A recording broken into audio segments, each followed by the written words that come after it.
কোম্পানিগঞ্জ ছোট ফেনী নদীতে ক্লোজার নির্মাণ চায়। এরপরে বলা হয়েছে সোনাপুর থেকে হাতিয়া চেয়ারম্যান ঘাট পর্যন্ত রেল লাইন সম্প্রসারণ চায়। এরপরে বলা হয়েছে সুবর্ণচরে একটা পৌরসভা চায়। আমি একজন দুঃখিনী মায়ের দরবারে পৌঁছার চেষ্টা করেছিলাম, যাকে হায়নারা কষ্ট দিয়েছিল একটা সিম্বলে 18 সালে ভোট দেওয়ার কারণে। ওই মায়ের সম্মানে সেখানে আমরা নির্বাচিত হলে পৌরসভা করবো ইনশাআল্লাহ, ওই মাকে সম্মানিত করার জন্য ইনশাআল্লাহ তাআলা লাজিম। আপনাদের এই 6টা দাবি আমি বুঝতে পারলাম যে নোয়াখালীবাসীর প্রাণের দাবি। দোয়া করবেন, কথা দিচ্ছি আপনাদের সাথে বেইনসাফে করা হবে ইনশাআল্লাহ। ইনসাফের মানদণ্ডে দাঁড়িয়ে অবশ্যই আপনাদের দাবিগুলো পর্যায়ক্রমে ইনশাআল্লাহ আমরা বাস্তবায়ন করব।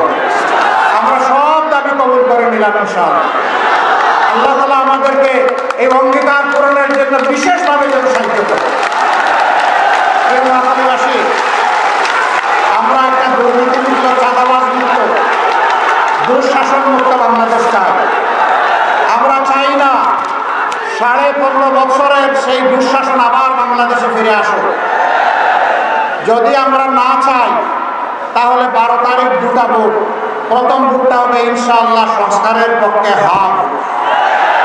প্রথম ভোটটা কি ভোট হবে? হা মানে আজাদি, না মানে গুলামি। আজাদি না গুলামি, আজাদি না গুলামি। দুর্নীতিমুক্ত বাংলাদেশ গড়ার জন্য লড়াই শুরু করেছি।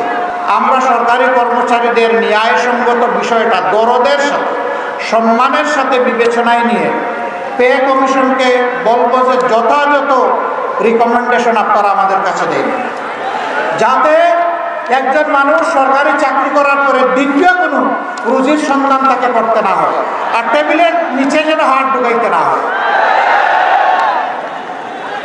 এরপরে যারা সততার রাস্তা ছেড়ে দেবেন তাদেরকে সংশোধনের জন্য চেষ্টা করব। সংশোধন না হলে কঠোর অবস্থান নেব। জনগণের আমানত নিয়ে আমরা কাউকে খেলতে দেব না, ছিনিমিনি করতে দেব না। আর যারা চাঁদাবাজি করে তাদেরকে আহ্বান জানাই, ভাই ছেড়ে দাও, এটি হারাম। হারাম পেটে ঢুকাইও না, নিজের পরিবারকে খাওয়াইও না, এই দিয়ে বাচ্চা কাচ্চার মুখে খাবার তুলে দিও না। ওই বাচ্চা কাচ্চা পরে তোমার প্রতি বিদ্রোহী হয়ে তোমাকে নির্যাতন করবে। এই কাজ করতে যেও না, ছেড়ে দাও। যদি তোমার সম্পদের অভাব হয়, আল্লাহ আমাদেরকে যা সীমিত সম্পদ দিয়েছেন তাই মিলেমিশে ভাগ করে খাবো, তবুও ছেড়ে দাও।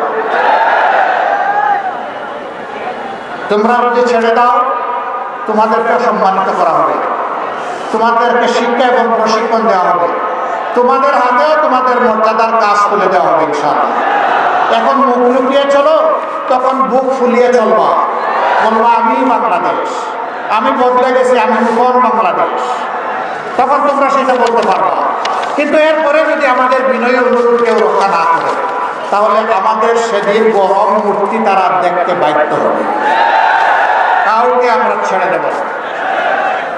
ফুটপাতে একজন ক্ষুদ্র দোকানদার থেকে শুরু করে শিল্পপতি পর্যন্ত সবার রাতের ঘুম ওরা হারাম করে দেবে।